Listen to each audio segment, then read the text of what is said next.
if you're feeling resentful about something, there's a shadow that reveals itself in two ways. One is it's a pointer to your immaturity. You need to be more disciplined. You have set goals, hypothetically, and if you haven't, then you're under the sway of someone else, or you're undisciplined and unintegrated and incoherent, which is all shadow life in some sense.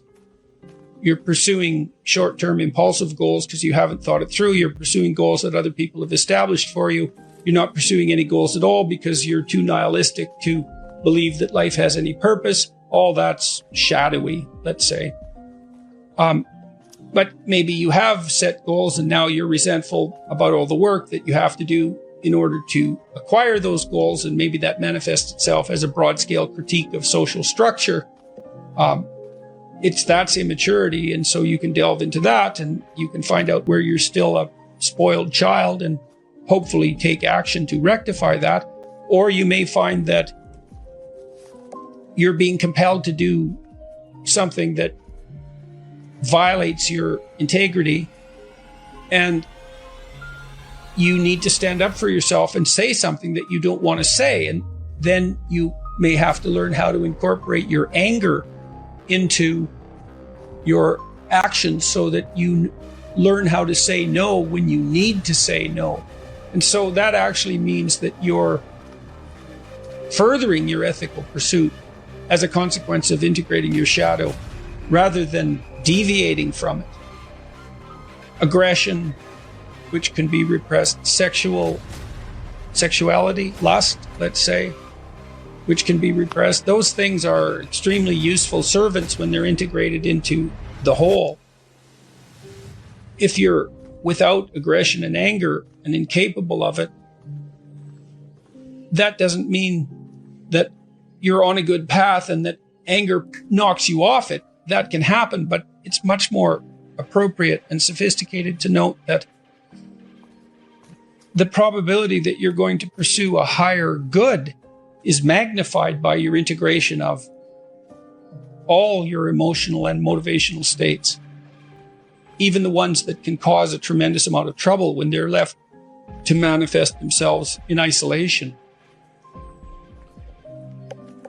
You're way too agreeable.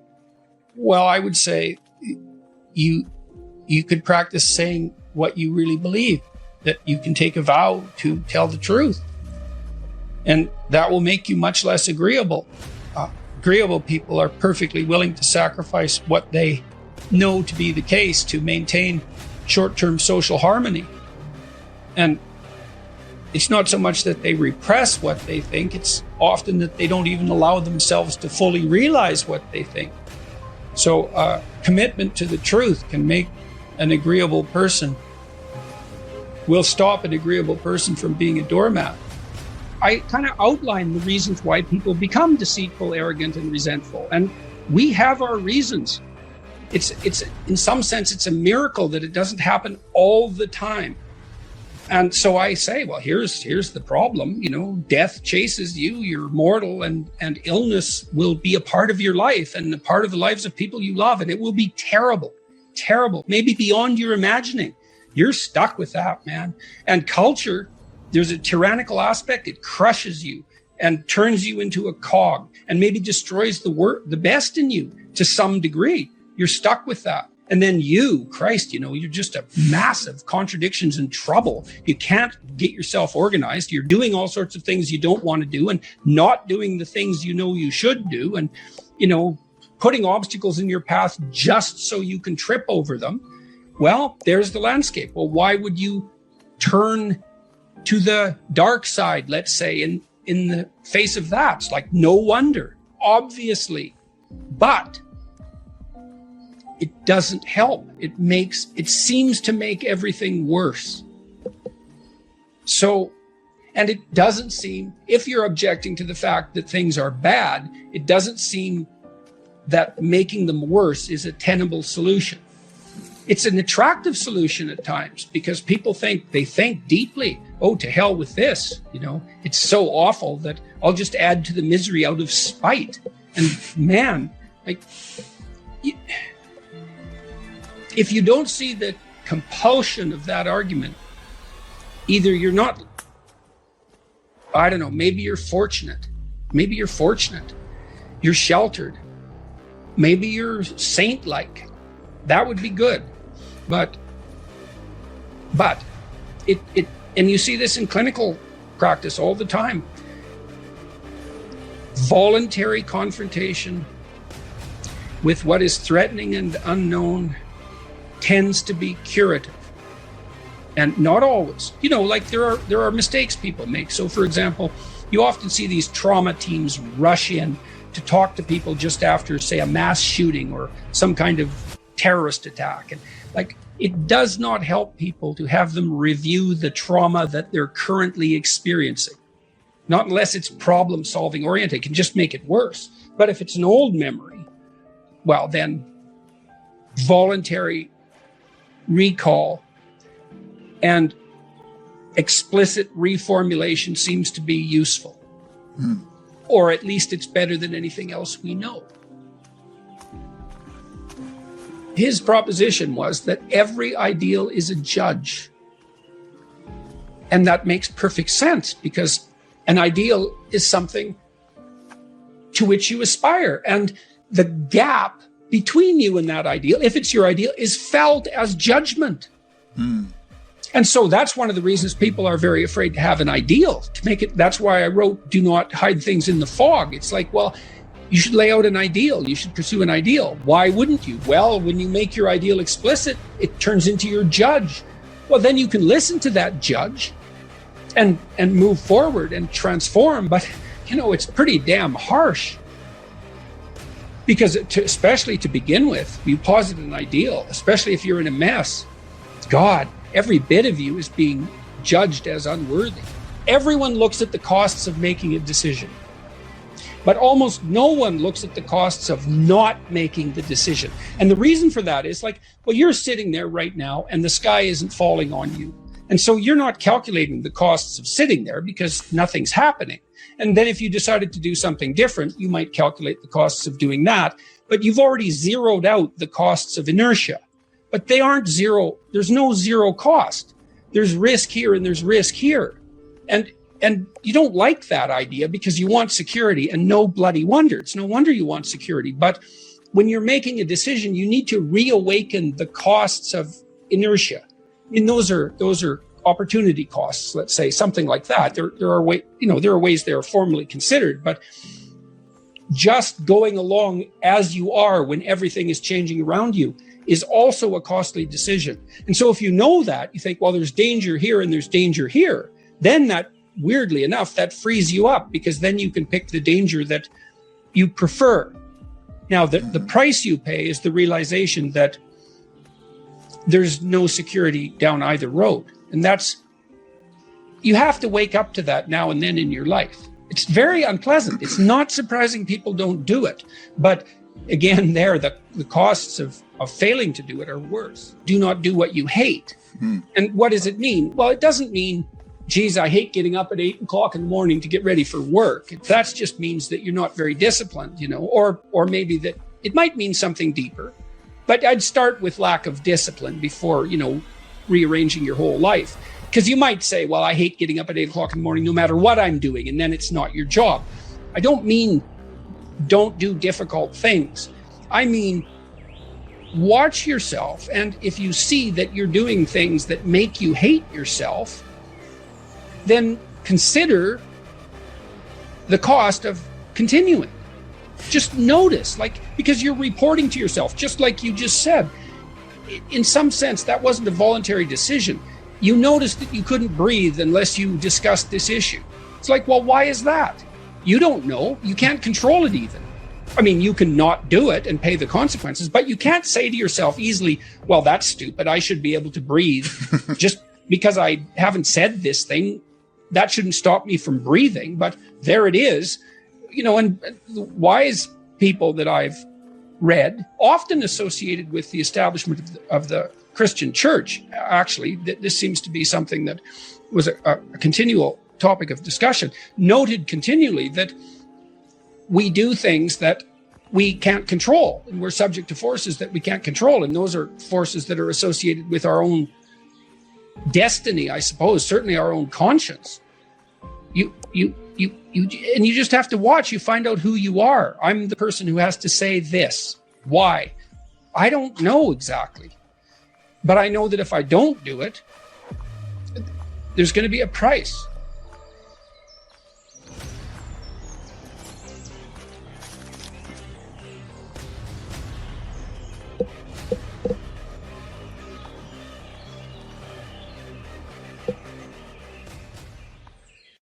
You're actually tougher than you think. You never knew that.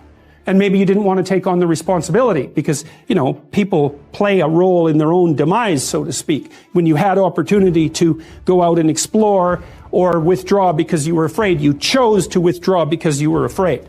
So it's not only that you were overprotected often, it's that you were willing to take advantage of the fact that you were overprotected and run back there whenever you had the opportunity. So maybe you're a kid in the playground, right? And you're having some trouble with other kids. And in the back of your mind, I should deal with this myself. But you go and tell your mom and get her to intervene. And you know that that's not right. You know that you're breaking the social contract. But it's easier. And so that's what you do. You run off to an authority figure and hide behind the great father, right? Roughly speaking. Well, the problem with that is you don't learn how to do it yourself. So then you have to relearn it painfully when you're 40. So then you take people out. You say, well, what are you afraid of?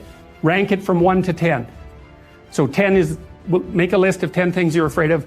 The thing you're least afraid of, we'll call number 10. So we'll start with that. Okay, well, I'm afraid of elevators. Okay, well, let's look at a picture of an elevator.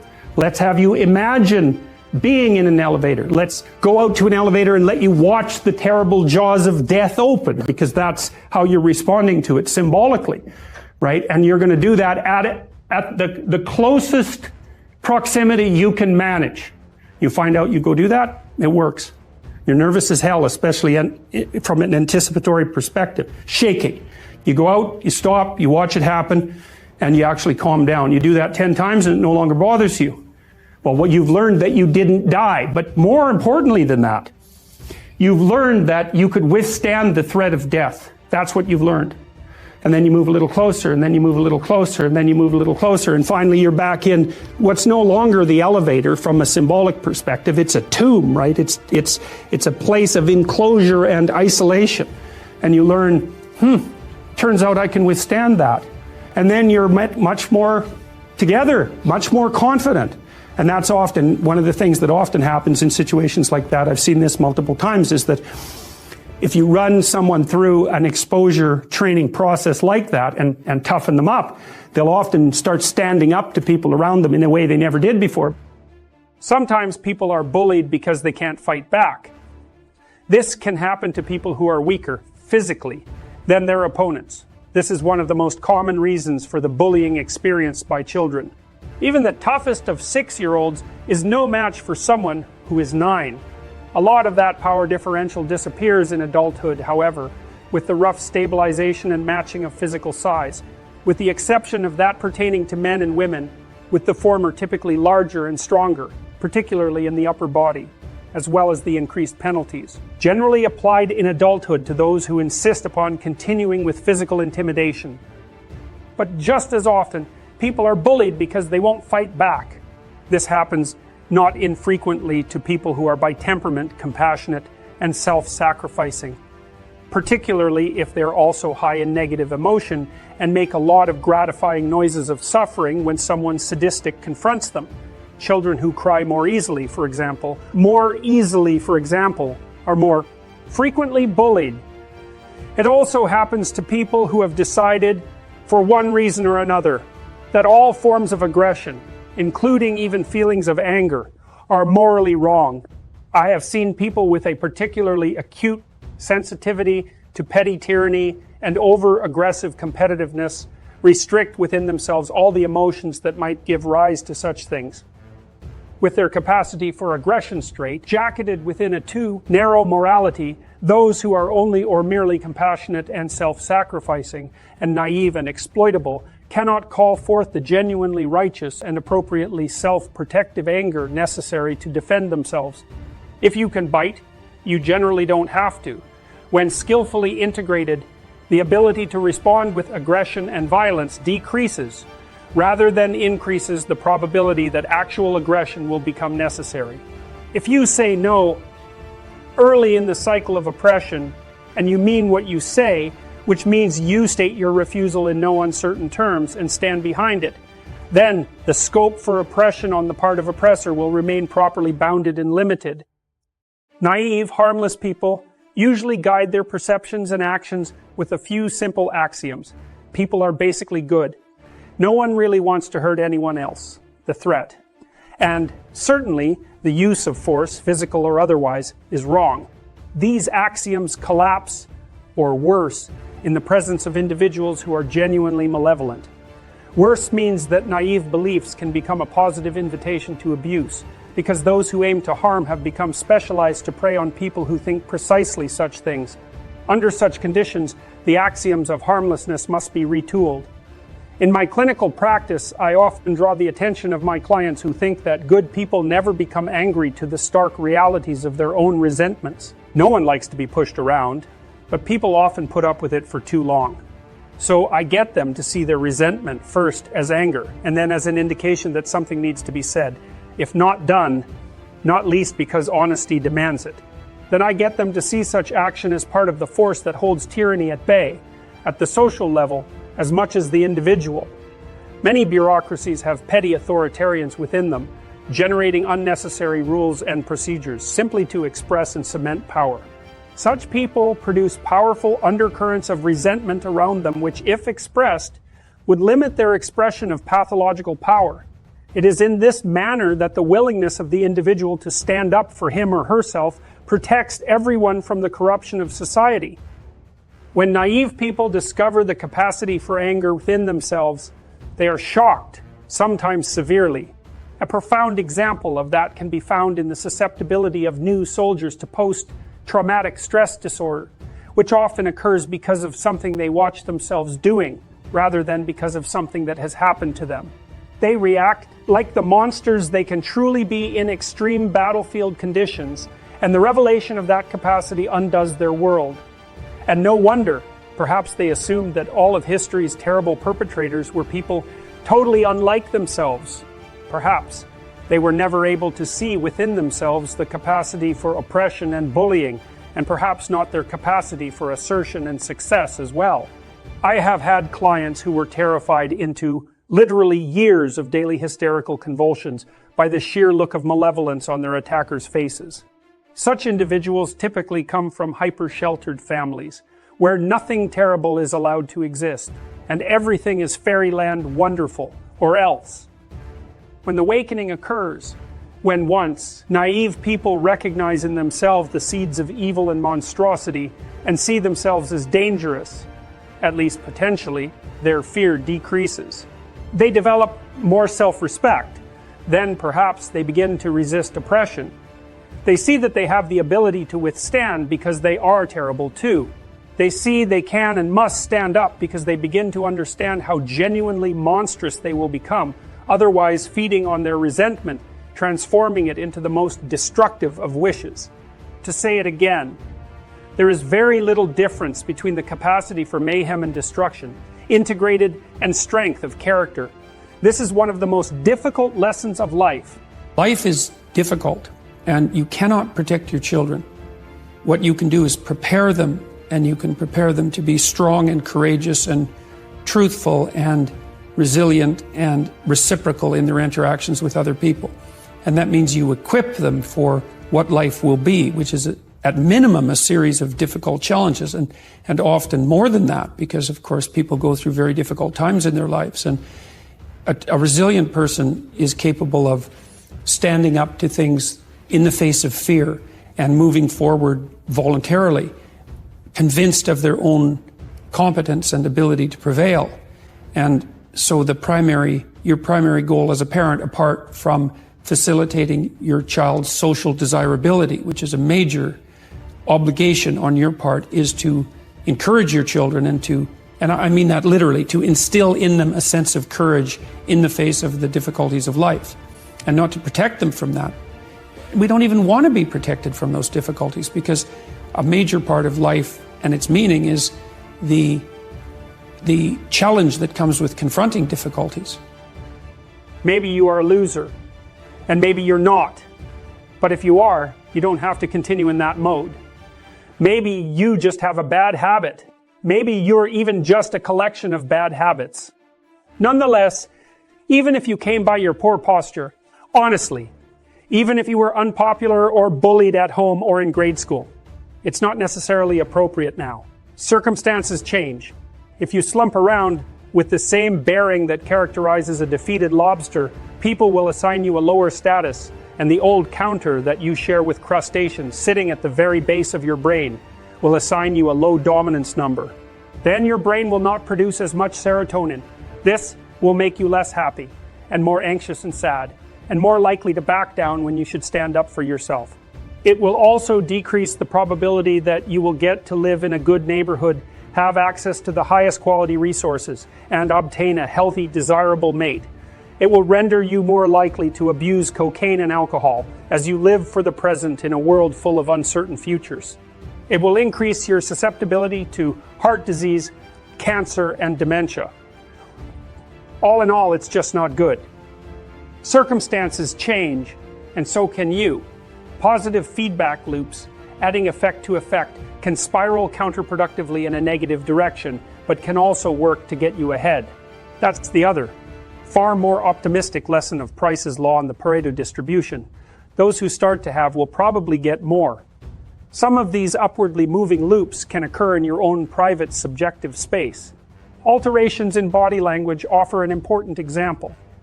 If you are asked by a researcher to move your facial muscles, one at a time, into a position that would look sad to an observer, you will report feeling sadder. If you are asked to move the muscles one by one into a position that looks happy, you will report feeling happier. Emotion is partly bodily expression and can be amplified or dampened by that expression. Some of the positive feedback loops instantiated by body language can occur beyond the private confines of subjective experience in the social space you share with other people. If your posture is poor, for example, if you slump, shoulders forward and rounded, chest tucked in, head down, looking small, defeated and ineffectual, protected in theory against attack from behind, then you will feel small, defeated and ineffectual. The reactions of others will amplify that. People, like lobsters, size each other up, partly in consequence of stance. If you present yourself as defeated, then people will react to you as if you are losing. If you start to straighten up, then people will look at and treat you differently. You might object. The bottom is real. Being at the bottom is equally real. A mere transformation of posture is insufficient to change anything that fixed. If you're in number 10 position, then standing up straight and appearing dominant might only attract the attention of those who want, once again, to put you down. And fair enough. But standing up straight with your shoulders back is not something that is only physical, because you're not only a body. You're a spirit, so to speak, a psyche. As well, standing up physically also implies and invokes and demands standing up metaphysically. Standing up means voluntarily accepting the burden of being. Your nervous system responds in an entirely different manner when you face the demands of life voluntarily. You respond to a challenge instead of bracing for a catastrophe. You see the gold, the dragon hoards, instead of shrinking in terror from the all-too real fact of the dragon. You step forward to take your place in the dominance hierarchy and occupy your territory, manifesting your willingness to defend, expand, and transform it. That can all occur practically or symbolically as a physical or as a conceptual restructuring. To stand up straight with your shoulders back is to accept the terrible responsibility of life with eyes wide open. It means deciding to voluntarily transform the chaos of potential into the realities of habitable order. It means adopting the burden of self-conscious vulnerability and accepting the end of the unconscious paradise of childhood, where finitude and mortality are only dimly comprehended. It means willingly undertaking the sacrifices necessary to generate a productive and meaningful reality. It means acting to please God in the ancient language. To stand up straight with your shoulders back means building the ark that protects the world from the flood, guiding your people through the desert after they have escaped tyranny, making your way away from comfortable home and country, and speaking the prophetic word to those who ignore the widow and children. It means shouldering the cross that marks the X, the place where you and being intersect so terribly. It means casting dead, rigid, and too tyrannical order back into the chaos in which it was generated. It means withstanding the ensuing uncertainty and establishing, in consequence, a better, more meaningful, and more productive order. So, attend carefully to your posture. Quit drooping and hunching around. Speak your mind. Put your desires forward as if you had a right to them, at least the same right as others. Walk tall and gaze forthrightly ahead. Dare to be dangerous. Encourage the serotonin to flow plentifully through the neural pathways desperate for its calming influence. People, including yourself, will start to assume that you are competent and able, or at least they will not immediately conclude the reverse. Emboldened by the positive responses you are now receiving, you will begin to be less anxious. You will then find it easier to pay attention to the subtle social clues that people exchange when they are communicating. Your conversations will flow better, with fewer awkward pauses. This will make you more likely to meet people, interact with them, and impress them. Doing so will not only genuinely increase the probability that good things will happen to you, it will also make those good things feel better when they do happen. Thus, strengthened and emboldened, you may choose to embrace being and work for its furtherance and improvement.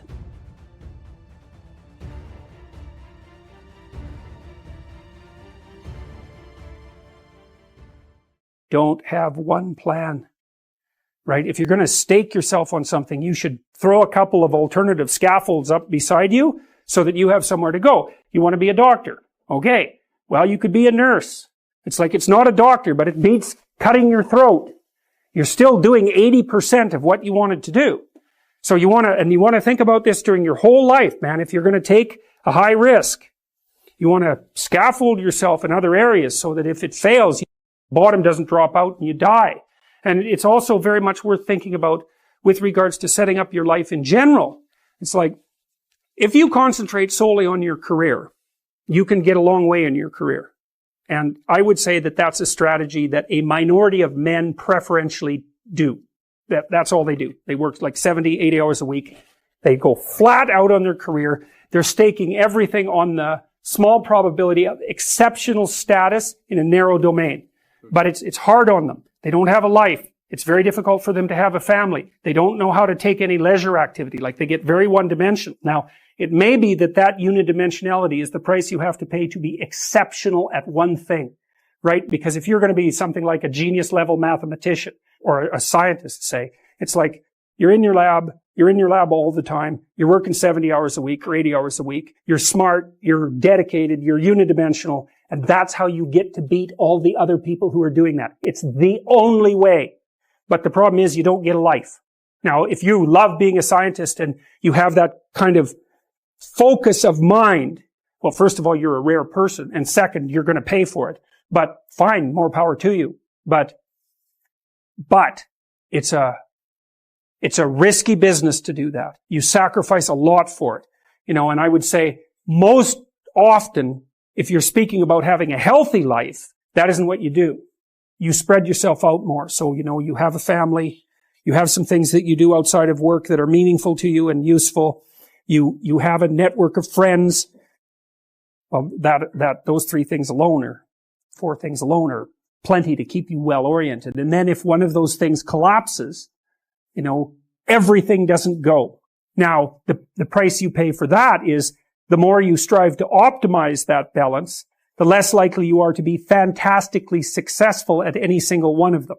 But you might have a very, if you consider your life as a whole, that might be a winning strategy. One of the things Carl Jung said, I really liked this.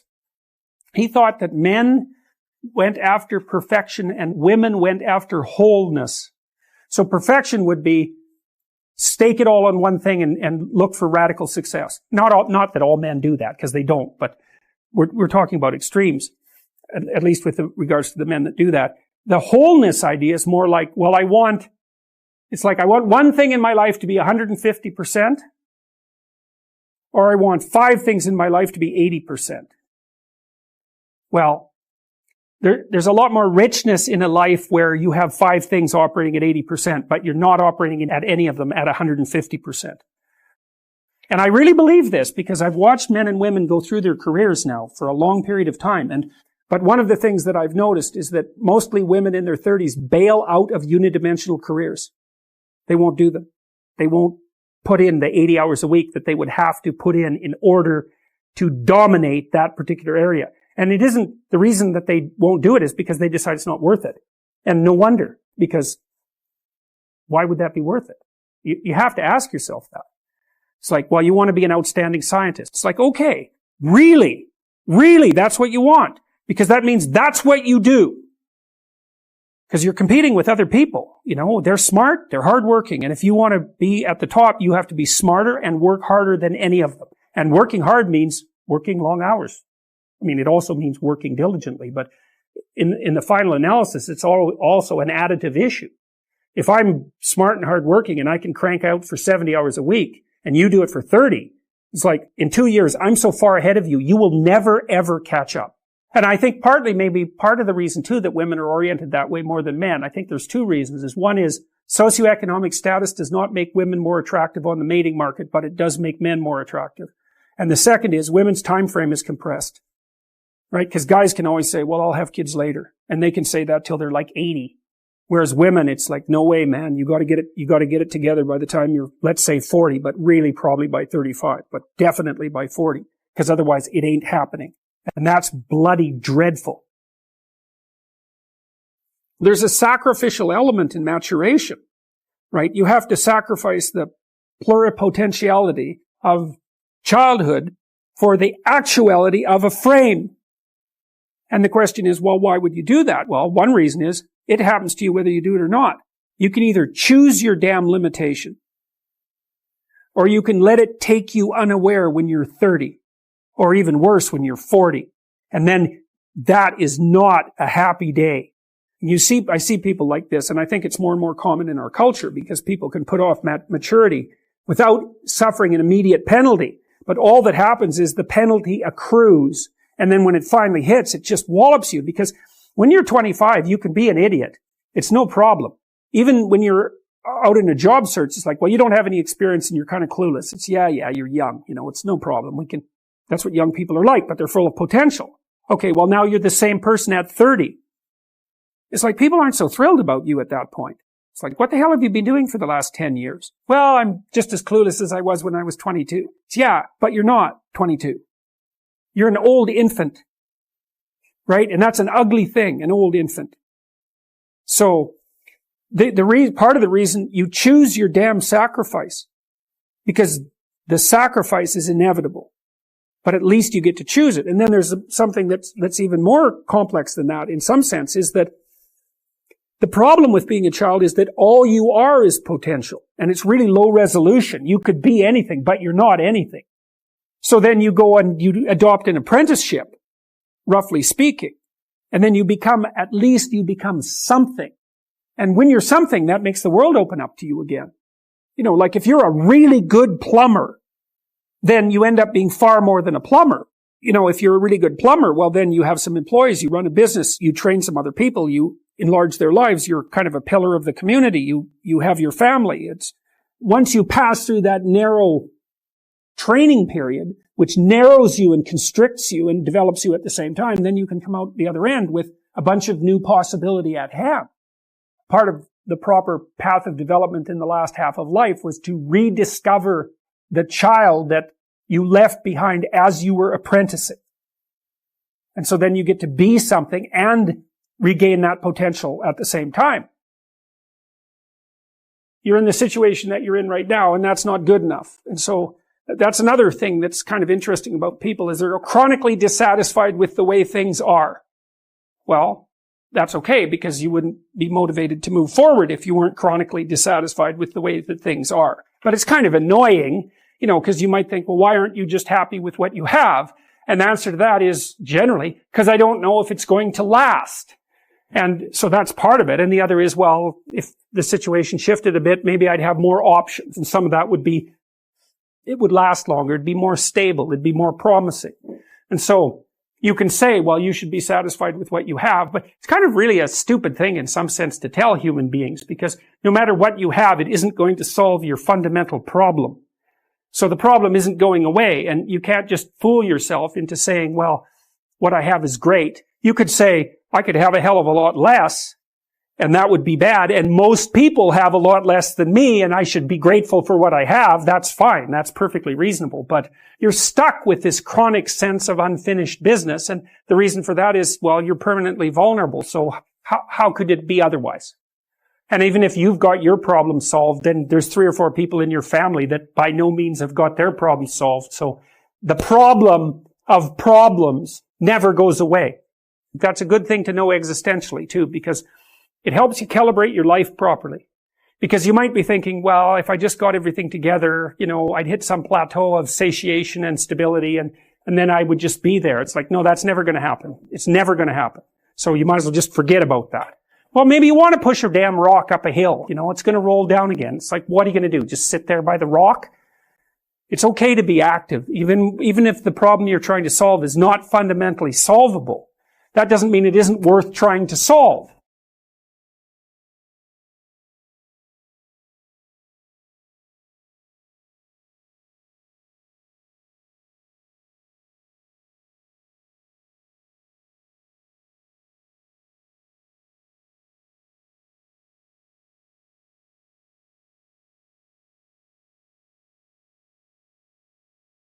This is, I think, why people are so obsessed in some sense with the search for fundamental meaning.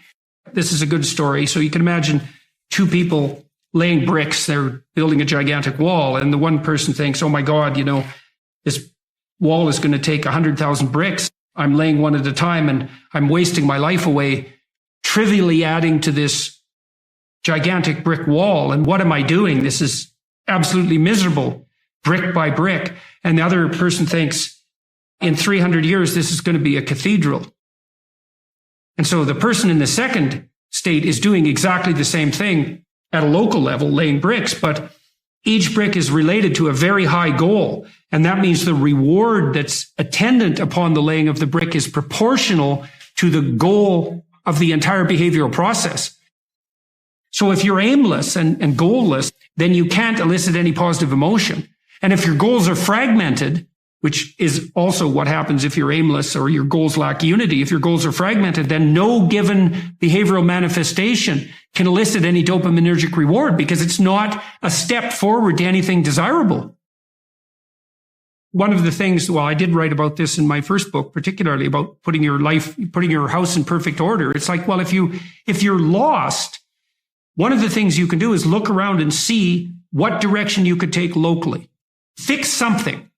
Find something that you could do that would make things better that you would do. And there's a humility in that too, because especially if you're in a low energy state, it's like, oh my God, I don't have enough energy to make dinner. It's like, do you have enough energy to put a fork on the table? And sometimes people are so depressed that that's really all they can do. Can you take a small step forward, no matter how small that is? Implement a micro routine, even something like washing a cup and putting it back in the shelf. And that's a good thing because you have a shelf and there's cups on it. You've already decided that's an appropriate way to live, is to have your coffee cups on a shelf. If you go ahead with cleaning out the cup and putting it on the shelf, then you've taken steps towards a valuable micro goal. You get a dopamine kick from that. That transforms itself into adrenaline and energizes you. In part, what the dopamine system is doing. So imagine that the purpose of the dopamine system is to elicit a satiating reward, fundamentally. But then the satiating reward is something that has to be approached in steps. And so in order to maintain the motivation necessary to approach the satiating reward, you have to mark each of the steps with a marker of pleasure.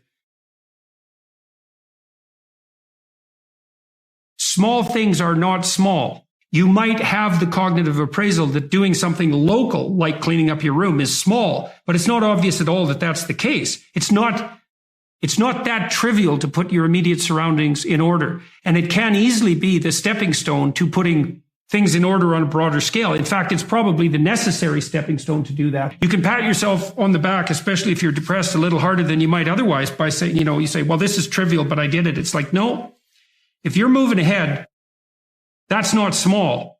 You just keep doing that. You're going to get out of this paralyzed or retreat mode. If you're in the zone of proximal development, you're pushing your skill development one increment forward. And it's one that you can actually manage. Imagine that you have someone who's habitually avoidant. And maybe they're avoidant because when they become possessed by negative emotion, they become hyper aware of their internal state and they feel the panic. And so then they freeze or retreat. And they do that constantly. And then they're in this terrible negative emotional state all the time because every time they see a stimulus that's associated with retreat, they get gripped by these interoceptive sensations.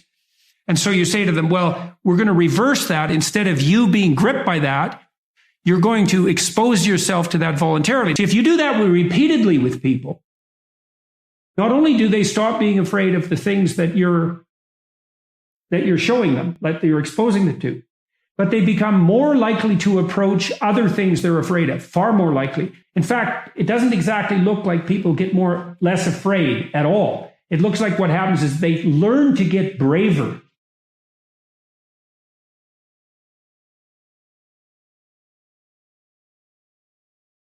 One of the cognitive phenomena that loads very heavily on neuroticism is self-consciousness. And so when you fall into anxiety, then there is this internal obsessiveness, which has to do with the panoply of sins in some sense. Which parts of me are malfunctioning and need to be eradicated? And one of the things I used to do with my socially anxious clients, so they would go into a social situation, often with eyes downcast, by the way, and they would be so intensely concentrating on their own internal sensations that they would fail to make eye contact with anybody they were talking to. And then they would be awkward because they weren't reading the cues they could have read if they would have only looked. And then the conversation would become disjointed. And then they would get anxious and fall into themselves. And so one of the things that I taught them to do wasn't to try to calm themselves down, but to try to calm the other person down. So when you go into a social situation, pay more attention to the other person. Like just focus your attention outward. And if the person had any social skill, sometimes I had clients who had no social skills. And so they were anxious socially because they actually didn't know how to behave socially. So then you had to teach them the social skills. But some of them had the skills but wouldn't activate them because they were so neurotically obsessed with their own inadequacy that they failed to attend to the cues that would elicit the proper responses. And all they had to learn to do was watch. And then they would automatically respond because they knew how to have a conversation.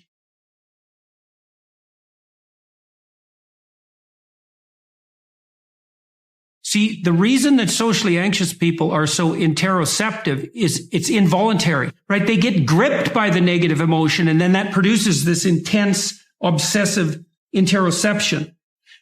That might not happen if they did it voluntarily. This is why exposure therapy works so well in psychotherapy is like, well, I'm afraid of something. And if I go near it, then I'm possessed by negative emotion. Well, that's if you go near it accidentally. I'm going to have you go near it purposefully. And what you're going to find is that to the degree that you do it purposefully, that response will be quelled. And that happens. It's extraordinarily reliable. Imagine you anticipate something and then you make a mistake. Now, the question then becomes, how significant is the mistake? The depressive takes that punishment response, let's say, that's a consequence of failed anticipation and can't bind it. It just takes out all of their potential future selves. And so then they're in a depressive pit. That's too much learning from failure. That binding problem is really tricky. One of the rules of thumb for that that's extremely useful, that's socially instantiated, is innocent until proven guilty. So you might say when those thoughts come up, because they're adversarial and accusatory thoughts, you might say, well, that is part of the realm of possibility. But when your child does something wrong that's minor, you don't say you're a rotten kid. You bind it. You say, look, kid, here's a bunch of things you're doing right. But in this particular example, specific situation, here's the minimal thing you did incorrectly and how to alter it. And it's a really good habit of mind to address towards yourself as well as to other people, which is to say, well, what's the minimum crime that I'm responsible for in this moment? And that's part of this miracle of the presumption of innocence, and especially without proof. A lot of what I did in my clinical practice to people who had a depressive temperament was help them make a case for themselves. It's like, well, maybe you're as bad as you think you might be, but maybe not. Let's take the contrary argument and only narrow the repair to the absolute minimum that needs to be manifested. Sometimes when you make one little mistake, it is actually an indicator of a flaw in your character. But most of the time it isn't. And it certainly can't be responded to that all the time, because then you'd never be able to make a mistake without wiping yourself completely out. You want to make it as local and precise as you possibly can. And that's also one of the advantages to removing yourself from a rage or an anxiety state, because a rage or an anxiety state is low resolution and global. And so it'll be globally accusatory. So you want to specify it and think, okay, well, what's the minimum necessary behavioral transformation to ensure that similar mistakes are not replicated in the future? It's like if your roof leaks, you don't have to dig a new foundation. You can just fix a few shingles. And you might think, well, the rain's coming through, so you have to tear down the whole house. It's like, well, no. And you might panic and run around because the water's coming in, but it's still a bad idea to dig up the foundations every time something trivial maintenance problem needs to emerge. And so one of the things that's very useful to learn is like, well, is this only a trivial maintenance problem? And one of the advantages to that too is that if it's not the collapse of your entire self, let's say, and it's a trivial maintenance problem, you're much more able to activate that courageous response to anomaly that's part and parcel of exploratory behavior and eventual success. So, and part of the trick of many sorts of, well, I would say religious training enterprises, certainly the meditative enterprises, is something like, how do you tell yourself a story, like a real story, though a story that actually works, where you can confidently approach the thing that's blocking your path? It doesn't matter what your personal circumstances are. There's always something that isn't right near you, isn't correct, isn't laid out properly, that you could just fix if you wanted to. There's no shortage of opportunities to do that. You can do that in your own mind. You can do that in your own room. You can do that in your own household, in your local community. And maybe if you get good at doing it at all those levels, then you can start to look beyond that. If you adopt an attitude that the role that you should play is to make things better wherever you are, however you can, that what would actually happen would be that things would get better wherever you are. The world shifts itself around your aim, because you're a creature that has an aim. You have to have an aim in order to do something. You're an aiming creature. You look at a point and you move towards it. It's built right into you. So that sets up the world around you. It organizes all of your perceptions. It organizes what you see and you don't see. It organizes your emotions and your motivations. So you organize yourself around that aim. And then what happens is the day manifests itself as a set of challenges and problems. And if you solve them properly, then you stay on the pathway towards that aim. And you can concentrate on the day. And so that way you get to have your cake and eat it too, because you can point into the distance, the far distance, and you can live in the day. And it seems to me that makes every moment of the day supercharged with meaning, because if everything that you're doing every day is related to the highest possible aim that you can conceptualize, well, that's the very definition of the meaning that would sustain you in your life. An uphill trajectory is actually even better than being somewhere good as far as I'm concerned, because one of the things that really makes your life meaningful is the clear realization that you're headed somewhere better than you are now. And then it's even better if you also understand that there's a direct causal relationship between the things that you're doing and the steepness of that incline.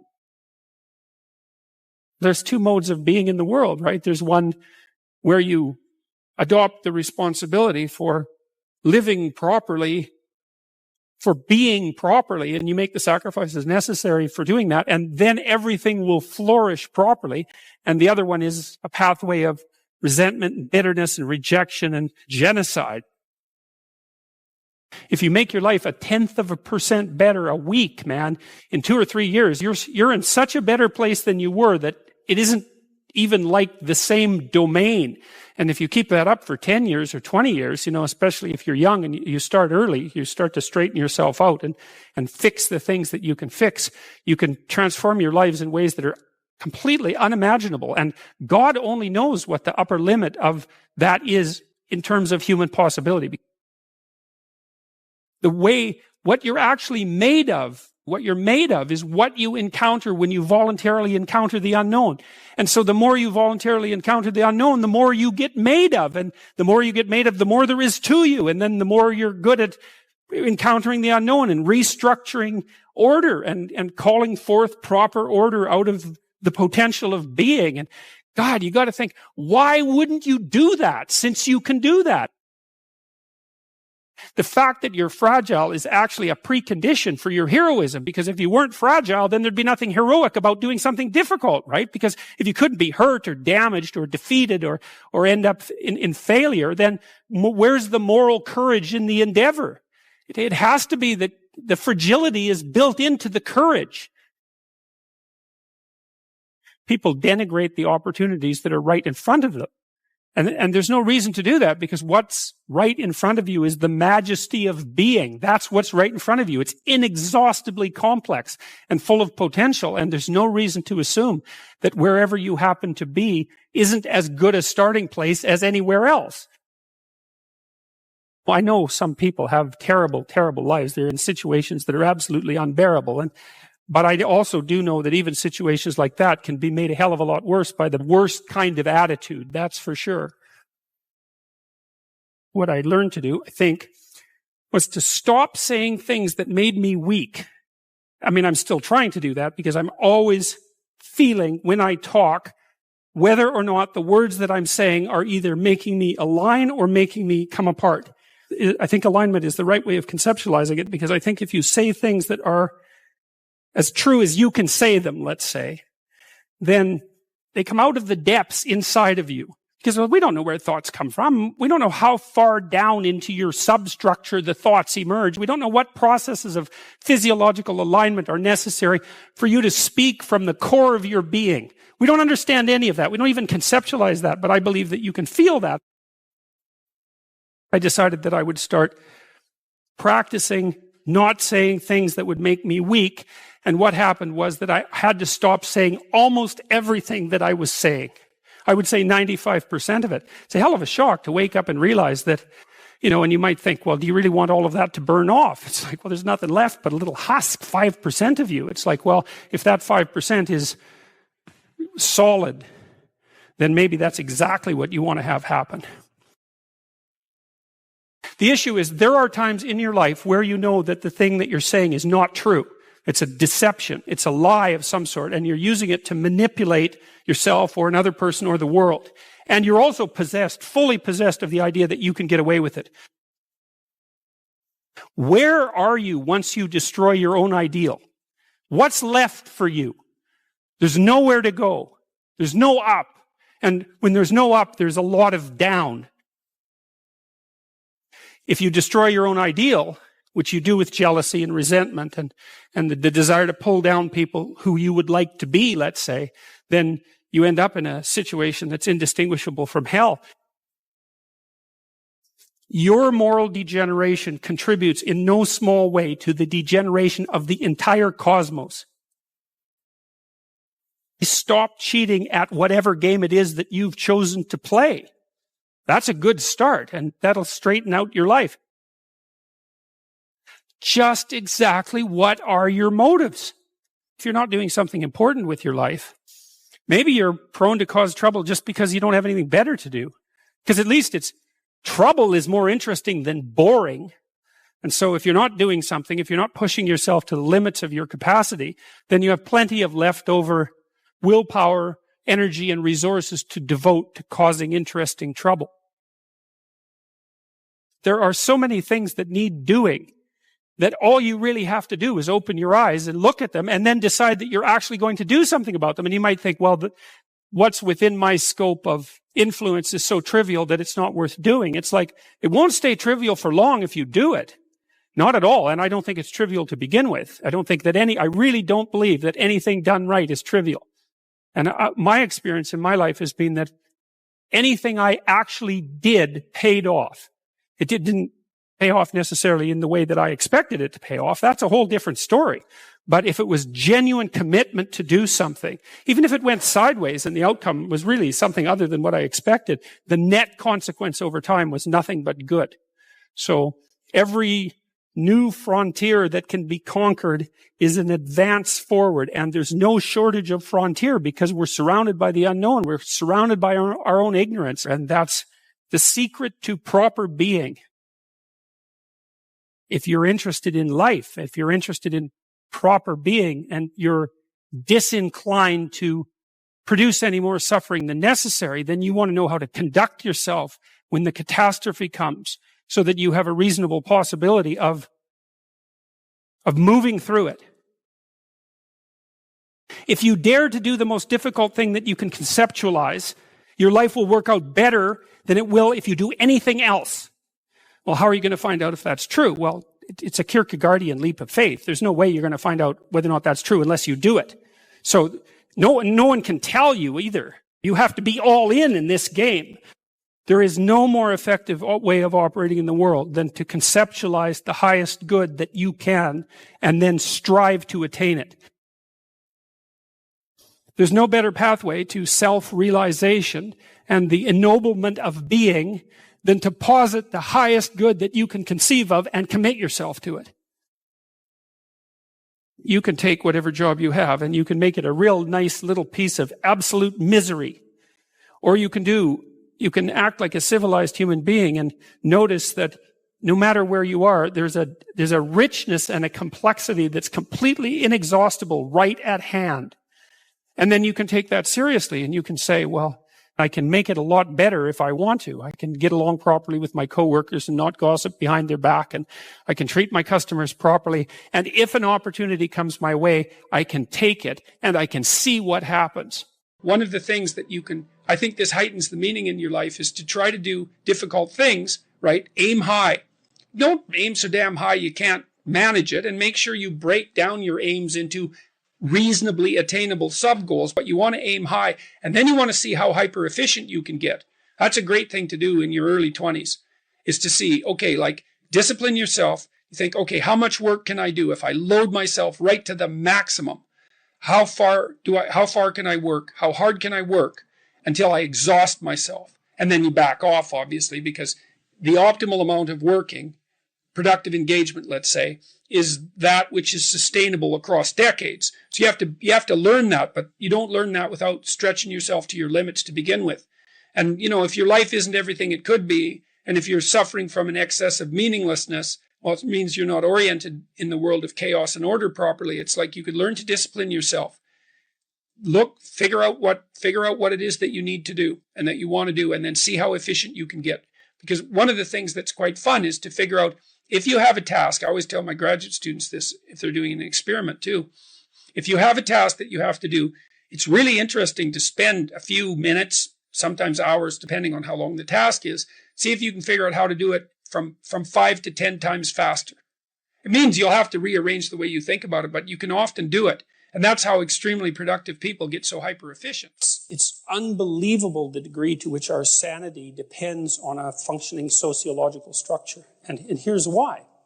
Well, first of all, you kind of need to know what to do every day. You have to have a routine because you're an animal, and if you have a dog or a cat, dogs are a really good example of this. Dogs like routine. They like to be walked the number of times a day that they're supposed to be walked, and they get quite sick very rapidly if you don't routinize their days. Children are exactly the same way. Now, you can overdo it, right? But still, you need to know approximately when you should get up. It should be approximately the same every day. You need to know approximately when you're going to eat. You need to know what you're going to eat. You need to know who you're going to eat with. You need to know where to buy your food. It's like 80% of your life, 70% of your life, something like that, consists of those things that you do every single day, that you repeat.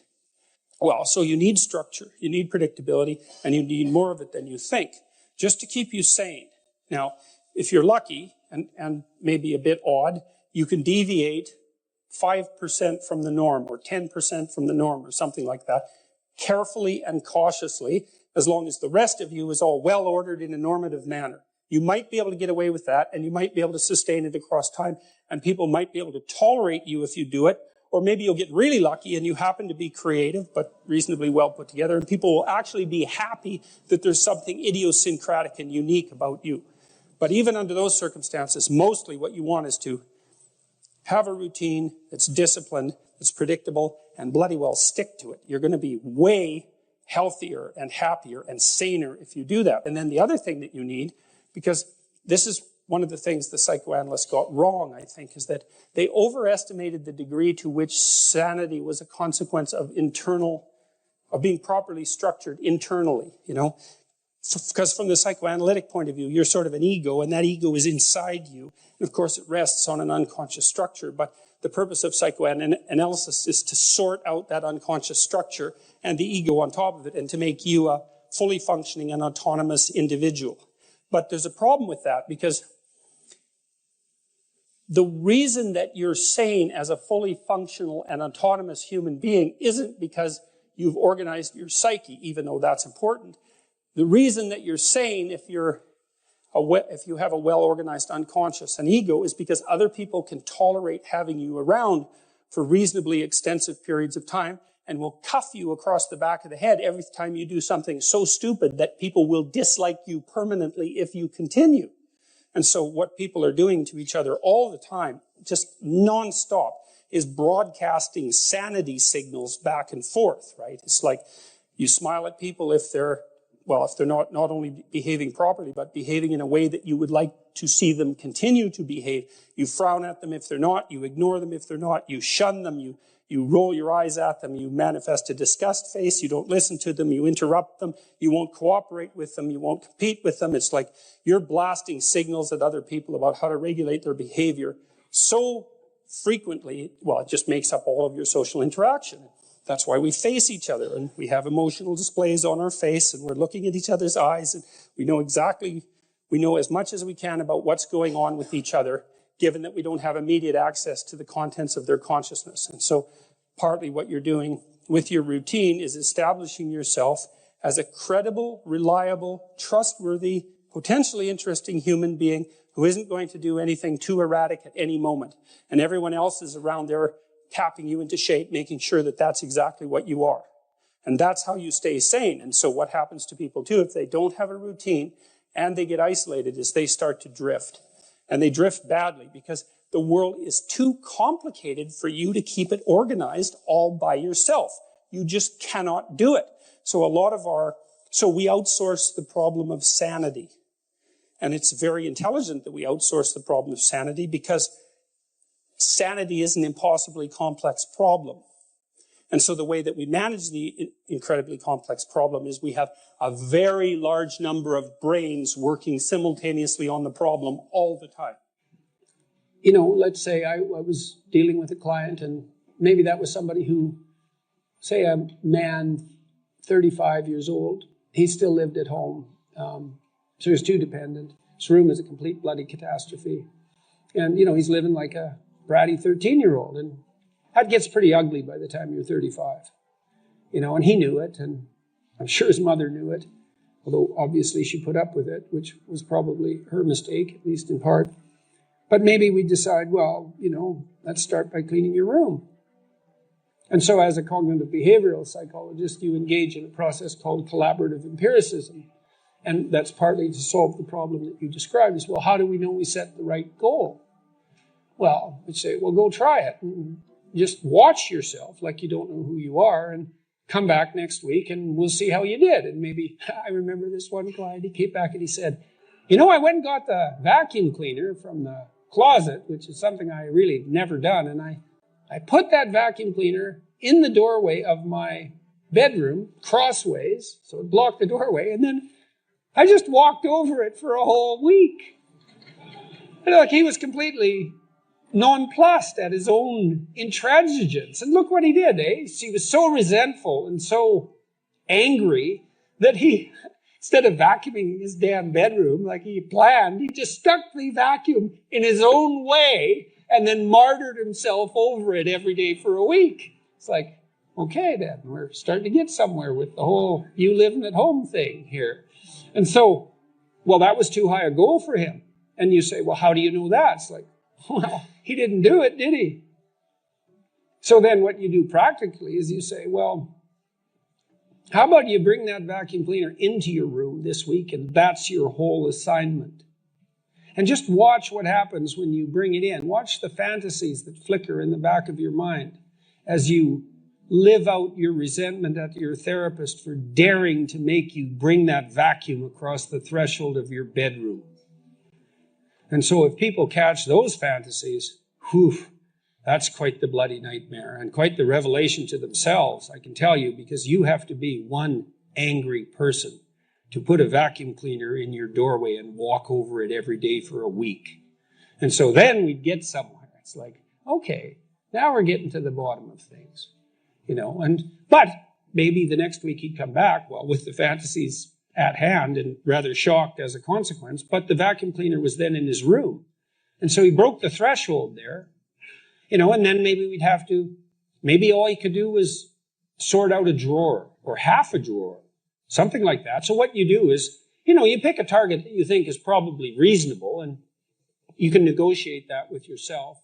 You cite a tired brain, foggy thinking, as the reason to stop answering questions or giving a talk. How do you combat this while working or writing daily?